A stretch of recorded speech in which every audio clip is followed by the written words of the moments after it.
So welcome all six of you. People will trickle in, yes. It's fine. I'm used to this. Um, the talk was previously delivered at DEF CON this last summer by Tigran, Gevergyan and me. I'm Vaagn Toukharian, not the Tigran guy. So who we are, both of us work for Qualys, and we share three passions, which is breaking stuff and fixing stuff as our daily job. Interested in time travel. It's kind of like side business that we do. And we love to try, basically doing triathlons, swimming, biking, and running. That's our real job. So what is this talk about? Talk is about yet another application layer denial of service method. We will talk about the method, the tool. I'll share some stats, talk about the defense against this thing, and we'll try to figure out how to protect and use this. And how to protect against this. So why do we talk about this? Because of this nice little thing, the time machine.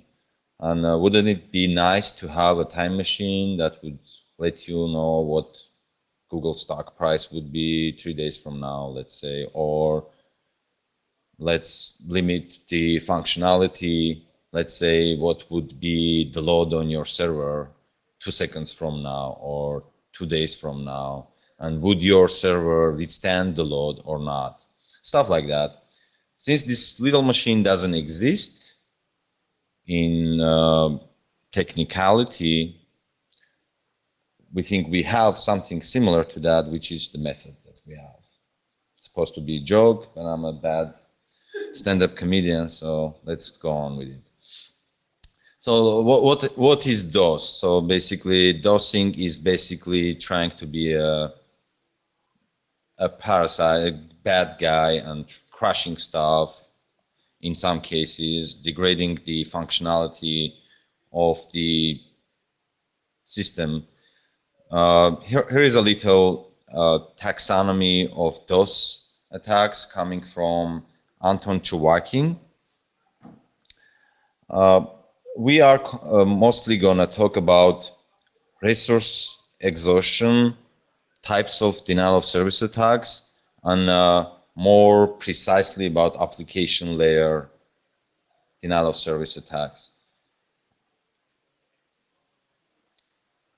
So how do bad guys perform DOS or DDoS?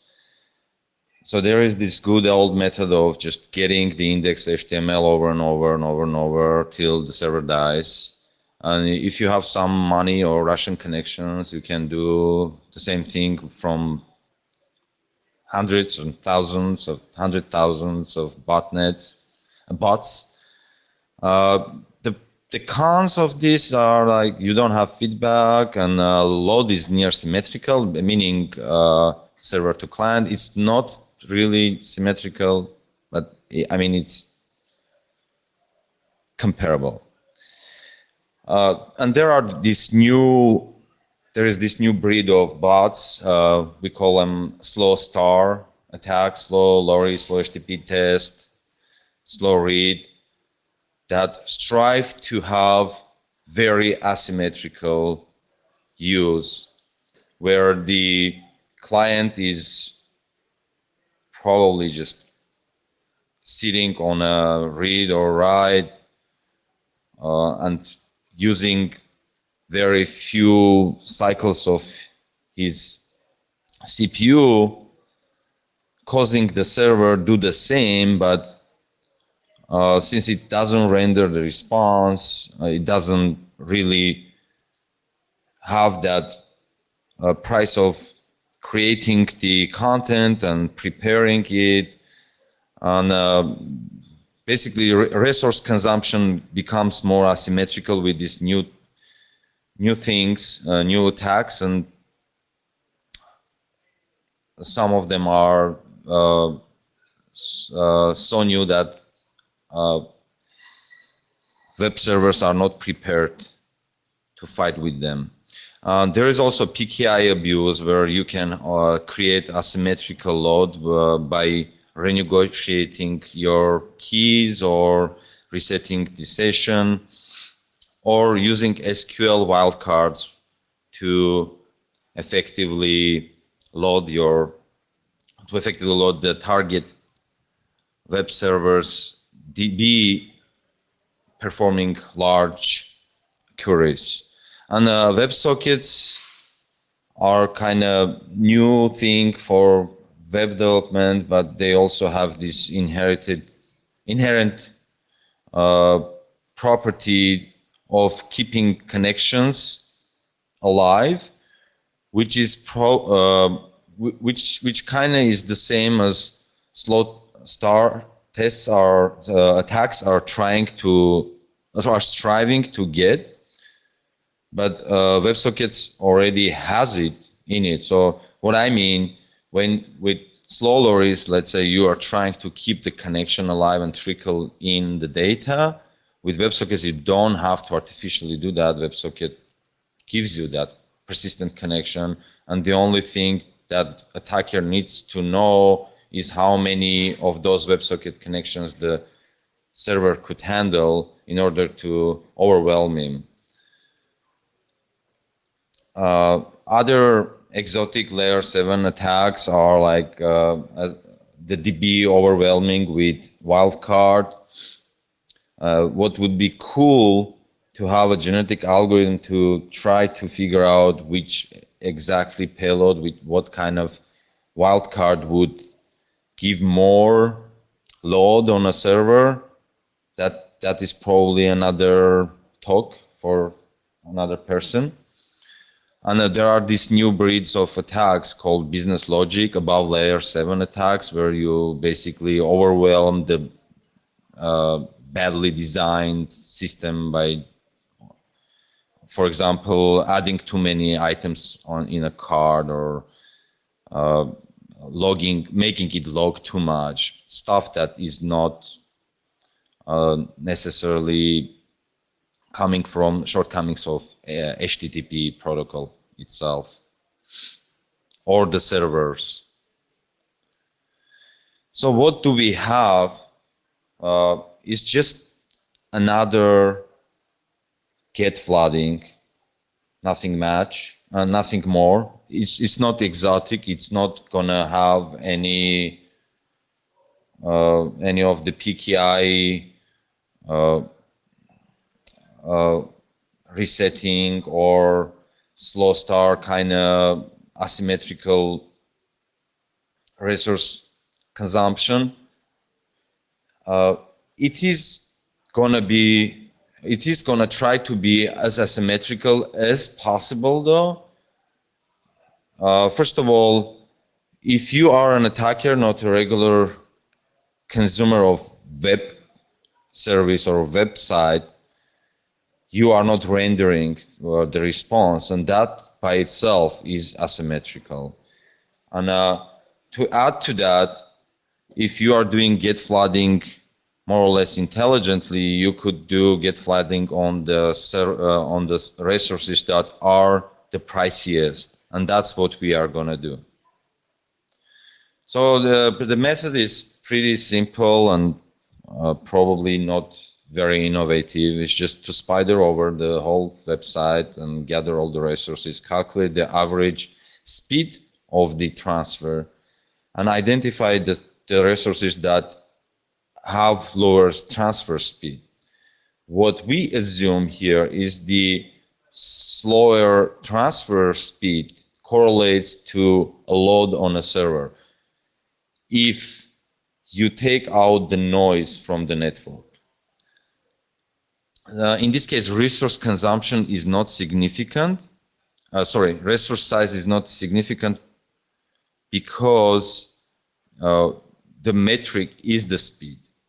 And if the speed differs from one resource to another, the resource with the slower speed, as we think, has more CPU cycles dedicated to it on the server side to come up with a response, unless there is a sleep statement somewhere in the code.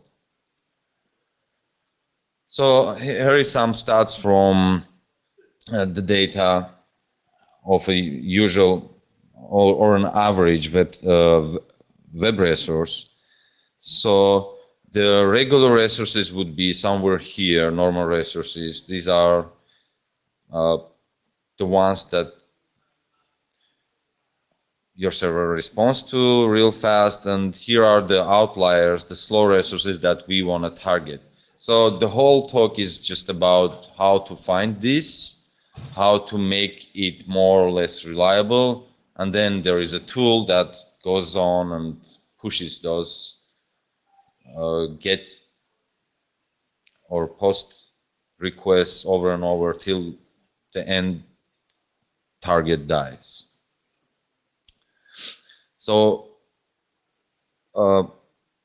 just taking those that speed of the resources is not gonna cut, because there will be fluctuation, and there will be outliers. There will be resources with very fast speed and very slow speed. There will be error conditions, and there will be also network speed variations. For that, we do post-analysis, taking the resources that we think are subject to our test, and do perform the requests over and over in n times. N is definable in a usual case 10, and then we get the mean of all those numbers we collected. We will then take the resources with lower mean, which means they are more precise, and we'll throw away resources with a large variance. So here is the outcome of a test like that. We have 4 quadrants, and we're mostly interested in this lower left quadrant, where resources have low speed and very low deviations, variance, and those are the ones that are most probably gonna cause more pain to the server, unless those are very, very small numbers, which means there was a mistake somewhere. Well, let's do a little demo.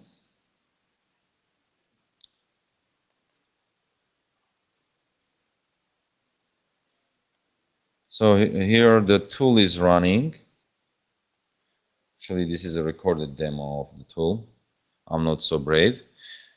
And after it ran, it did give out an XML, or it can have it has some logging, but XML is nicer. So in XML you will see the speed of the resource and the mean of the speed of the resource and the standard deviation.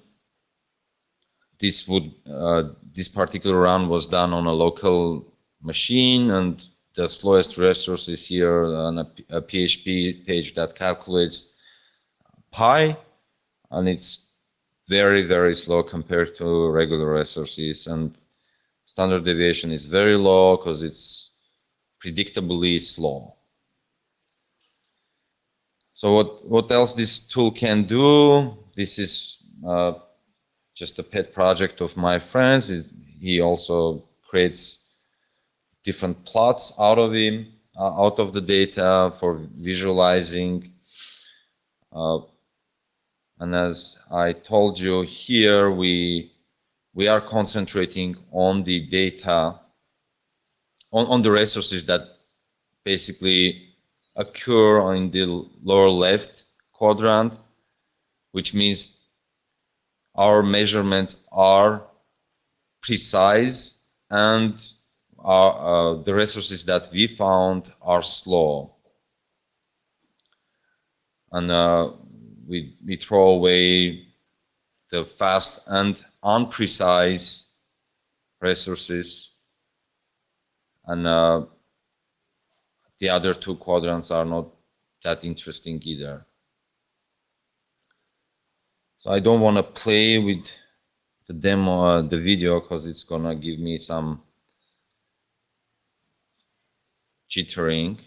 So also included in the tool is the possibility to draw the link graph of the website. So when we were running in a demo previously, we were running on a local host. Now we're gonna run on a real life application that is made based on a concrete CMS, and it's gonna try to crawl 3 levels deep, and it's gonna iterate 10 times when it's trying to gather stats. And as a result, it got index.php blog as the slowest resource. And as an added bonus, you can feed in the XML that you produced and specify number of iterations you want to go through, basically attacking or stress testing the server. And at the end, it will show you how much the mean changed and what was the deviation as compared to initial numbers. Then we did a little test on a lab that we created, where we had i7 4-core server running an application developed with the concrete CMS, and running from the Linux laptop, which had only 10% of resource consumption. This is the laptop, this is the server, and here we run some tests on this laptop, running actually 7 parallel get flood attacks from 7 parallel processes. And we see that CPU usage on the client, oopsie, sorry, it ended way too soon.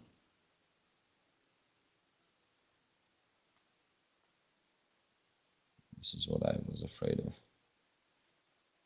So basically, the server is totally flooded. Its CPU usage is almost 98%, when the client is at 10%, and only 7 parallel threads or processes. So that was the demo.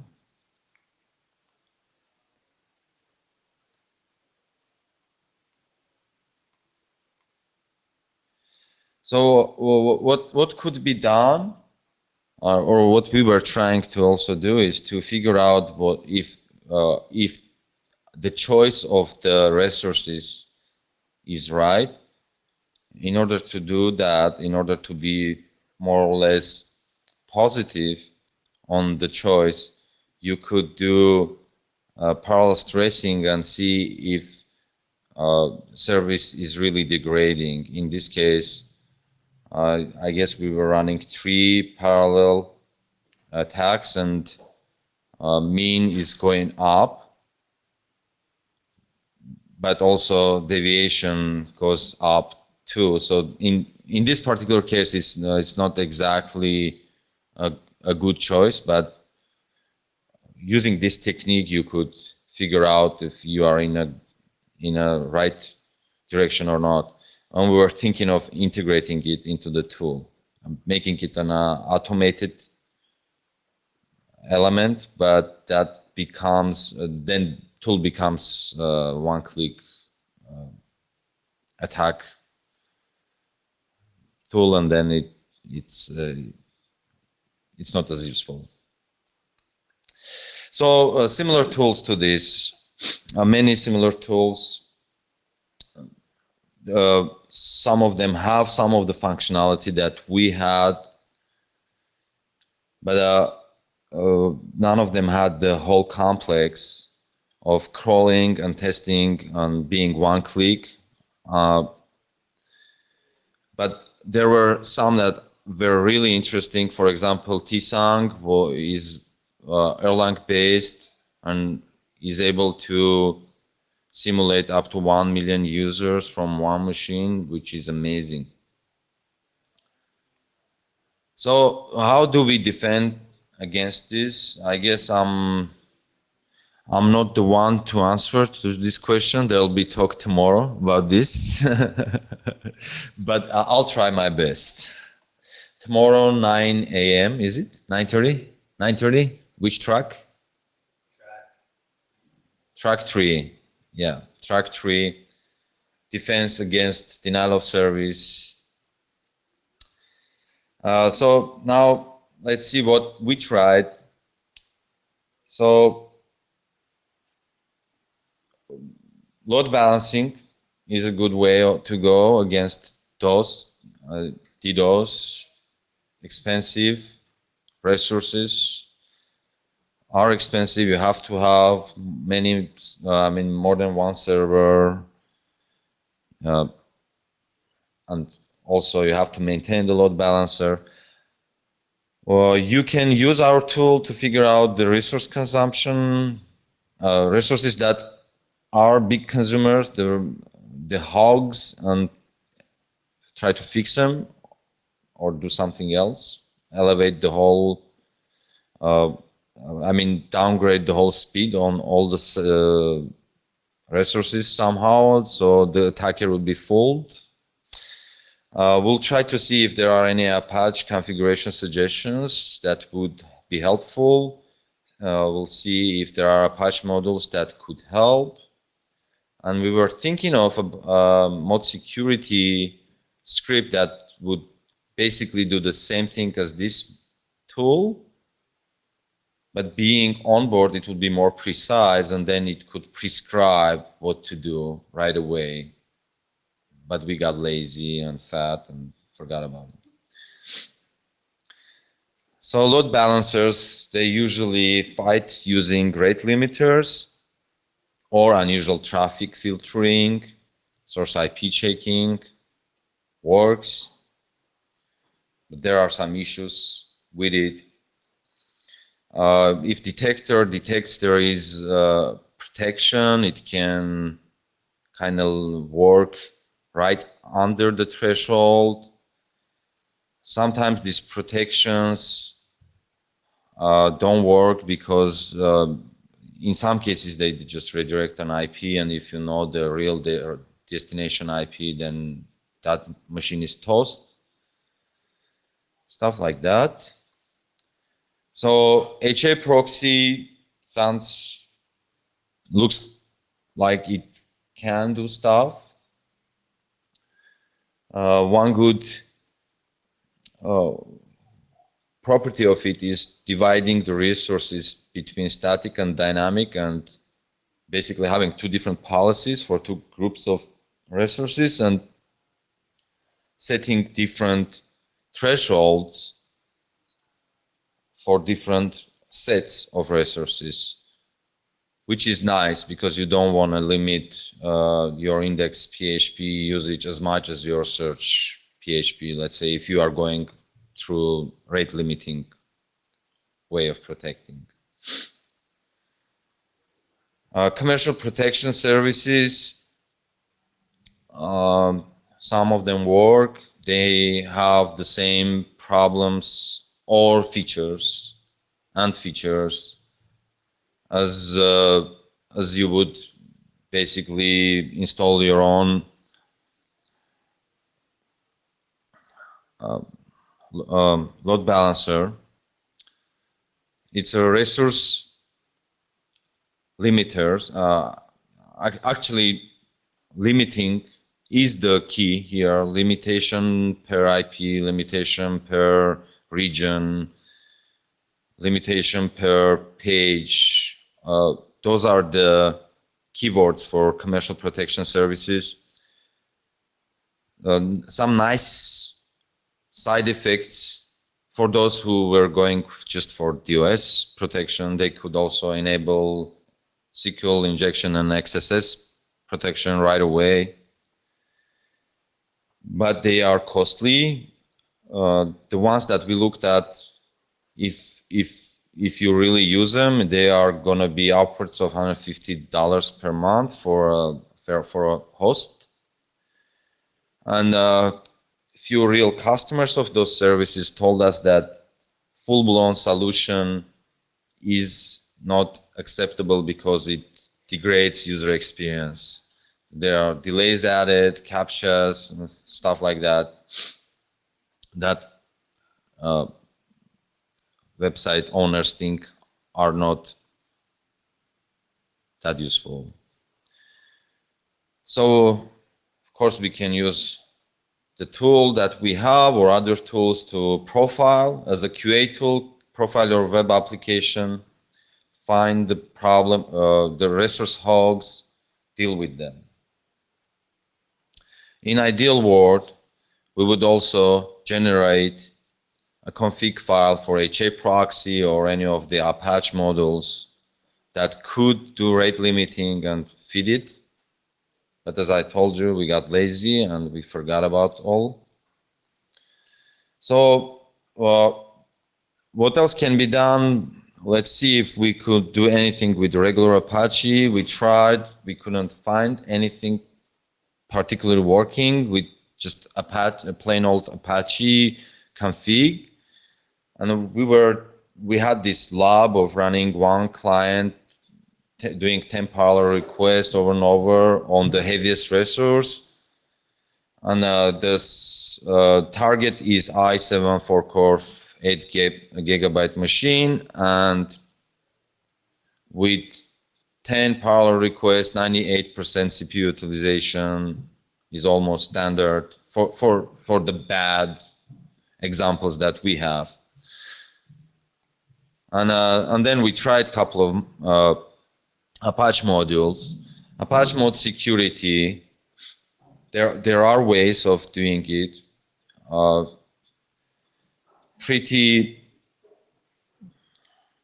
effective but strict. You limit offensive IPs right away by just putting limiters. Mod limit IP con, similar, a bit more crude, and you need to come up with the number that you specify, which is kind of guessing, and all of these rate limiters are like that. Mod QAS is it's similar to other two, but has added bonus. It can also fight with slow LORI, slow RAID, and slow HTTP test. This guy is the most advanced from all of the modules that we saw. It has more sophisticated algorithm of calculating how much each IP can basically hustle web server. It has this credit and depth mechanisms of basically allowing you to go a bit deeper with each client, and then if it figures that that's it, this is a violator, then it cuts it off. Pretty tricky to set it up, but it's working, and if you can read the manual and try it, it also can help you to set those numbers, because you can kind of run it in a monitor mode and come up with the configuration numbers. Mod throttle was supposed to be the one that would do whatever we want, which is looking at the real numbers of load on the server, not guessing in a in a module that sits before the Apache and basically doesn't even know what's going on with CPU usage. But this been discontinued, hence the angry green face. Mode evasive, our favorite, was easy to set up, works. And it has this nice feature of blocking period, so it's not, doesn't mean that you block it forever, so you can set it up to a couple of seconds or a minute. So the real user would be still working, but bots will have hard time on pushing traffic on it. We were also trying to figure out if you would use any of these modules. Do you have a problem with configuring your server, the defense of your server against slow star attacks? Good news, no problems. Mode evasive also protects from slow attacks, besides being very good with just flooding attacks. And this guy is a very promising little module, uses Project Honeypot to gather violator IPs and basically blacklist them if you want to. So kind of finishing up the talk, usage, what you can do. You can be a good boy and just use it as a QA tool. Basically profile your web application, find the problematic links, be a bad boy and try to stress it a bit, see how it behaves in a stressful situation, or be a very bad boy and do DDoS using this. So empty promises, we would like to understand how load balancers work a bit more in depth. We would like to see if we can add SQL wildcards to the attacks, figure out if we can automate the state reset and figure out if there is load related to it and go deeper with that. And add that automated attacker service degradation measurement in parallel and basically deliver a turnkey hacking tool. Probably not going to happen. That was it. Thanks a lot. And here is the URL where the source code is. Source code is ugly. It's one source file, but it's open, so you can take and change. C++. And all the references are here for all the modules and all the stuff that was referred.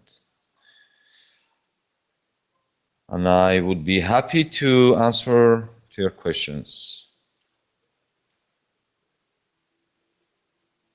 Please. So when it crawls, do you just crawl all the pages you can get, or do you also try form submission? No form submission, but you are not limited to each crawler. You can provide an XML file. Yeah, a list of URLs. It has to be of the format that we can read, but yeah, it has an input capability. You can feed in anything from your ZAP or whatever, if you can write a transformer. It doesn't do post requests?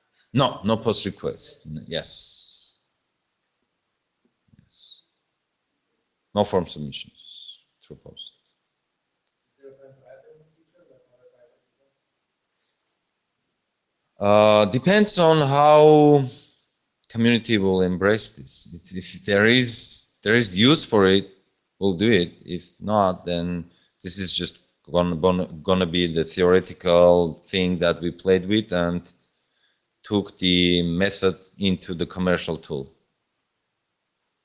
Qualys web application scanner is gonna have something similar to this, but in a more mild way, without stressing the customer.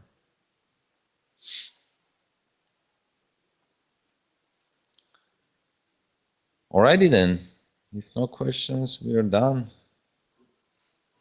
Thank you.